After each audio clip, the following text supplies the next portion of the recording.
Gelombang monster sudah tumbang. Tapi apakah semuanya benar-benar berakhir? Cha Jin-hyuk, Haryu, dan Vulkan baru saja melewati pertempuran hidup dan mati. Namun dari balik portal yang menghilang, muncul sebuah hadiah misterius. Hadiah yang bisa mengubah segalanya. Akankah Cha Jin-hyuk mampu mengendalikan kekuatan iblis yang tersembunyi di dalamnya? Ataukah justru hadiah itu akan membawa bencana yang lebih besar? Inilah kisah lengkapnya. Mari kita mulai. My DNA. I got loyalty inside my DNA. I got cannabis, got war and peace inside my DNA. I got poison, pain, and joy inside my DNA. Shinra Tensei. Dengan napas yang tersengal, Haryu menggertakkan giginya. Matanya yang penuh amarah menatap lurus ke depan. Rasa sakit seperti ini bukanlah apa-apa dibandingkan dengan luka yang kurasakan saat desaku dihancurkan. Ia melangkah maju dengan tekad membara, samurainya menari liar di udara. Tebasannya begitu cepat mengoyak para kobold satu persatu.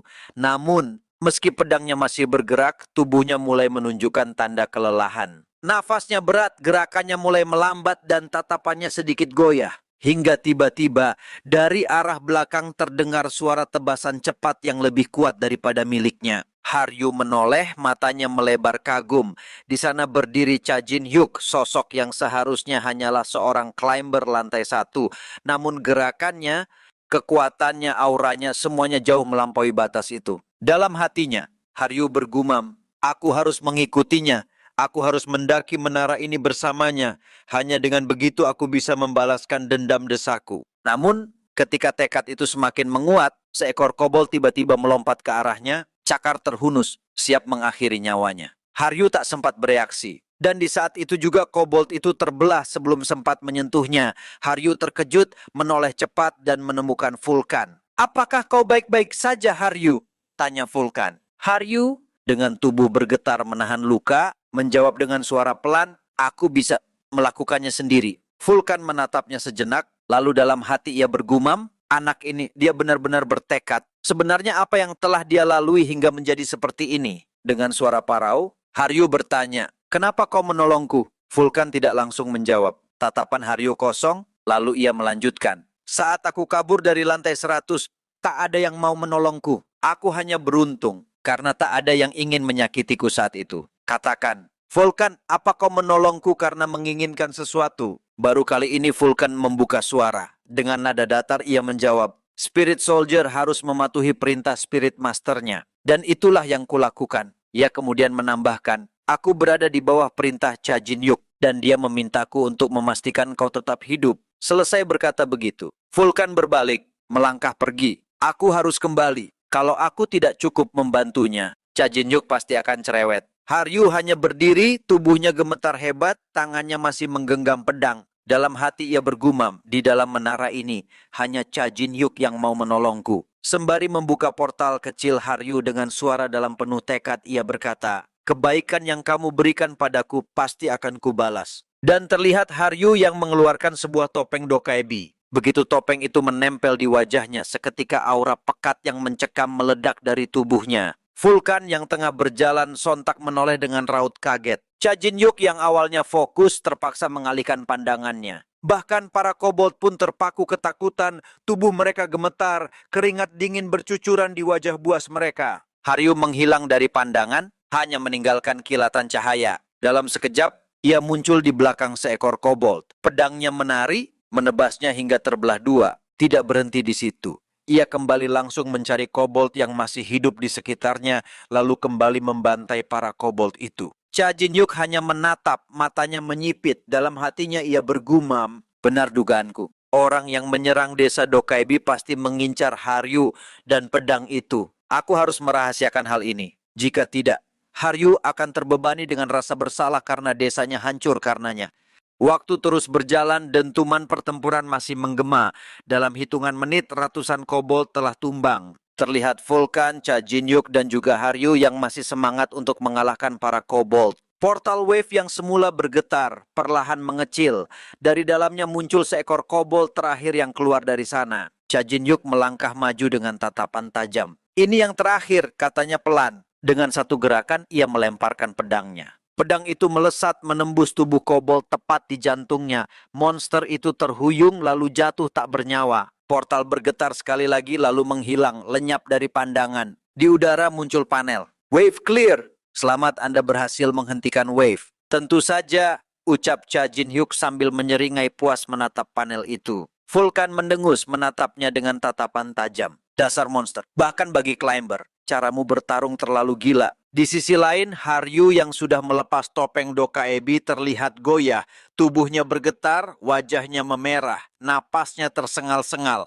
Perlahan ia kehilangan keseimbangan, hampir jatuh. Namun sebelum tubuhnya menyentuh tanah, Cha Jin-hyuk dengan sigap menahannya. Haryu, apa kau baik-baik saja? Tanyanya. Ia menatap serius. Suaranya datar tapi penuh peringatan. Topeng tadi bukanlah skill yang bisa kau gunakan saat tubuhmu kelelahan. Haryu dengan wajah yang masih panas dan napas tak teratur. Terima kasih, Cha Jin-hyuk. Belum sempat mereka beristirahat, tiba-tiba cahaya terang muncul di hadapan mereka. Panel baru terbuka dengan tulisan. Sebuah reward akan diberikan pada 3 kontributor teratas. Cha Jin-hyuk menyeringai lebar, matanya berbinar. Mantap, saatnya kita menerima bayaran kita. Muncul panel yang baru. Wave telah berakhir. Jumlah yang dikalahkan 2.500 plus. Accomplishment title, Kobold Slayer. Seluruh stat bertambah 5. Accomplishment point bertambah 500. Mata Cha Jin-hyuk menyipit tajam. Dalam hatinya ia bergumam. Seluruh stat bertambah 5. Meski tampak sepele, accomplishment point itu akan merambat ke semua atributku. Dan dengan All Master serta Gluttony yang kugunakan untuk mempelajari beragam skill, jumlah ini akan terus berkembang tanpa batas. Aku jadi semakin tak sabar. Belum reda degupan ambisinya, panel berikutnya pun terbuka melayang di depan mereka. Anda paling berkontribusi selama wave berlangsung. Pertama, Cha Jin-hyuk. Kedua, Haryu. Ketiga, Vulkan. Tatapan Cha Jin-hyuk segera mengarah pada Vulkan. Melihat Spirit Soldier-nya juga menerima hadiah, ia tak menunggu lama. Serahkan padaku, perintahnya singkat. Vulkan menunduk, menyerahkan hadiah itu tanpa ragu. Karena sebagai Spirit Soldier, ia hanya tunduk pada perintah Spirit Master-nya. Namun di luar dugaan, Haryu tiba-tiba membuka suara. Suaranya berat, matanya penuh kesungguhan. Cha Jin-hyuk, ambil juga hadiahnya dariku. Anggaplah ini sebagai simbol masa depan kita bersama. Cha Jin-hyuk meliriknya tajam, alisnya terangkat. Punyamu juga, ucapnya dingin. Ia menarik napas panjang lalu menatap lurus menembus mata Haryu. Maaf, tapi aku sudah pernah dikhianati sebelumnya. Aku memang mengatakan kau boleh ikut bersamaku, tapi itu bukan berarti aku mempercayaimu. Nada suaranya semakin menusuk. Hadiah kontributor dalam wave ini adalah suapan yang terlalu besar untuk kuambil tanpa curiga padamu. Buktikan dulu kalau kau bisa membuatku percaya. Kalau tidak, lebih baik kau tidak menemaniku lagi. Suasana pun hening, Haryu terdiam seolah menimbang kata-kata itu. Detik demi detik terasa panjang hingga akhirnya ia mengangkat tangannya membuka sebuah portal kecil berkilauan. Aura magis memancar, membuat Cha Jin-hyuk dan Vulkan secara refleks menajamkan tatapan. Dari dalam portal itu Haryu mengeluarkan sesuatu, sebuah topeng Dokaebi. Ia menyerahkannya bersama dengan hadiah kontributor miliknya. Melihat tindakan itu, Vulkan sontak berteriak lantang, suaranya penuh keterkejutan sekaligus kecemasan. Topeng Dokaebi. Kau tak bisa memberikannya begitu saja pada orang luar. Itu adalah esensi sejati kekuatan seorang Dokaebi. Bahkan, topeng itu hanya diberikan kepada pasangan sehidup semati saat upacara lamaran. Cha Jin-hyuk memandang lekat-lekat ke arah Haryu, tatapannya tajam menusuk. Kenapa kau memberikannya padaku? Tanyanya dengan nada suara dingin. Haryu lalu menatap balik dengan mata yang dipenuhi tekad. Itu adalah harga yang kubayar, karena kau telah menyelamatkan nyawaku 2 kali. Dan juga, topeng ini adalah buktiku. Buktiku bahwa aku tidak akan pernah mengkhianatimu. Cha Jin-hyuk terdiam sesaat sebelum akhirnya menghela napas berat. Topeng ini jauh lebih bernilai daripada itu. Aku tidak percaya engkau menyerahkannya hanya karena alasan sederhana. Pasti ada sesuatu di baliknya. Wajah Haryu berubah kelam, lalu suaranya meninggi dengan penuh emosi. Aku ingin balas dendam. Desaku dibakar habis. Aku mencari para penyintas, tapi tak kutemukan seorang pun. Kemungkinan besar, akulah Dokaebi terakhir yang masih hidup. Ia berteriak, dadanya bergetar menahan amarah dan kesedihan. Sebagai Dokaebi terakhir, aku harus membalaskan dendam kaumku yang telah terbantai. Jadi, kumohon Cha Jin-hyuk, izinkan aku memanjat menara bersamamu. Cha Jin-hyuk menatapnya lama, seolah melihat bayangan dirinya sendiri, sebab ia pun pernah terbakar oleh dendam yang sama. Dengan gerakan tegas, ia meraih hadiah kontributor dan topeng Dokaibi itu. Baiklah, tapi ingat ini, Haryu, riwayatmu tamat kalau kau berani mengkhianatiku. Sambil menggenggam erat topeng dan hadiah itu, Cha Jin-hyuk memperingatkan sekali lagi. Jangan pernah menganggap benda-benda ini sebagai garis hidupmu atau semacamnya. Haryu mengangkat wajahnya, air mata menetes di pipinya, suaranya bergetar tapi penuh ketulusan. Aku mengerti, dan aku sungguh senang bisa bekerja sama denganmu, Ora Beuni. Ora Beuni?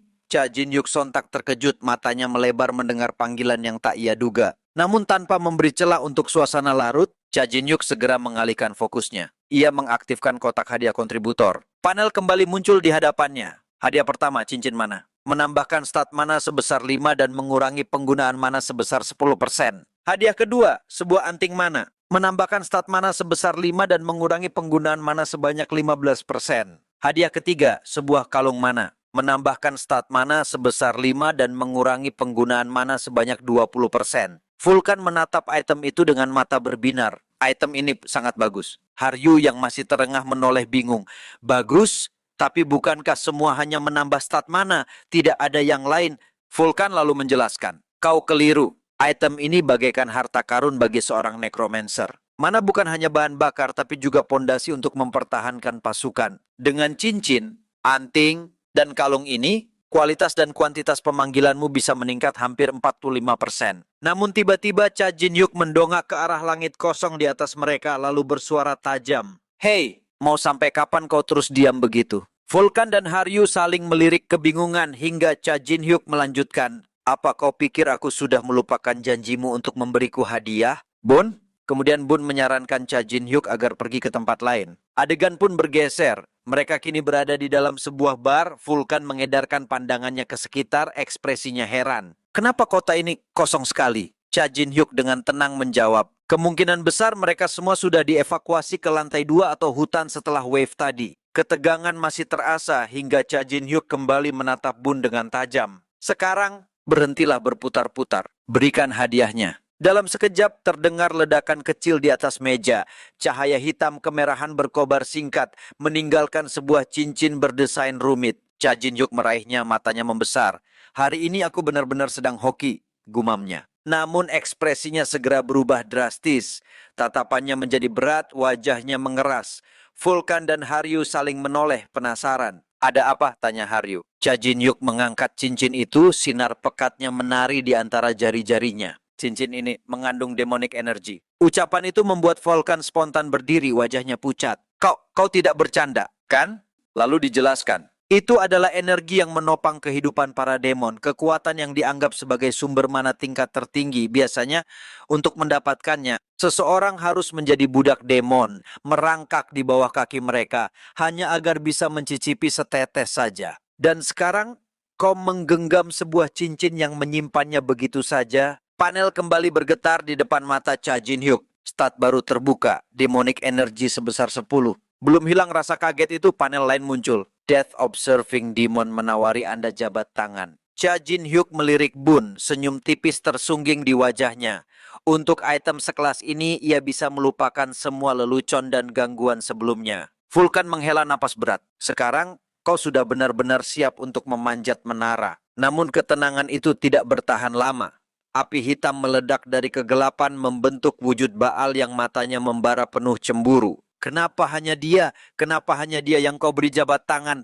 Teriak Baal, nadanya penuh amarah kekanak-kanakan. Kedua tangannya mengepak-ngepak seperti bocah yang menuntut perhatian. Ia mengulurkan tangannya ke arah Cha Jin-hyuk. Cha Jin-hyuk hanya menatapnya datar lalu menyeringai. Jabat tangan kosong? Tidak mungkin. Kalau kau mau aku jabat tanganmu, beri aku hadiah lebih dulu. Suasana langsung menegang. Vulkan menoleh dengan mata melebar, wajahnya hampir tak percaya. Gila, dia merampok seorang demon secara terang-terangan. Baal menggeram, lalu mulai berputar-putar panik. Tangannya menggeledah laci, lemari, bahkan mengangkat kasur seolah mencari sesuatu. Cukup, bentak Cha Jin-hyuk. Jangan membuat kekacauan di hadapanku. Baal berhenti, wajahnya murung sesaat, lalu sebuah kilatan ide melintas di pikirannya. Kalau begitu, aku akan menciptakan sebuah quest. Quest? Cha Jin-hyuk menatap kaget. Pupilnya mengecil. Kau tidak main-main? Itulah akhir dari pertempuran gelombang kobold yang mengguncang. Haryu menunjukkan tekadnya. Bahkan menyerahkan topeng Dokkaebi sebagai bukti kesetiaan.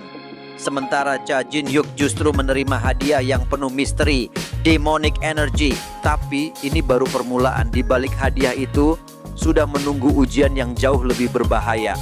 Apa yang akan terjadi selanjutnya? Jangan lupa subscribe, nyalakan lonceng notifikasi, dan nantikan episode berikutnya karena perjalanan Cha Jin-hyuk di menara ini baru saja dimulai.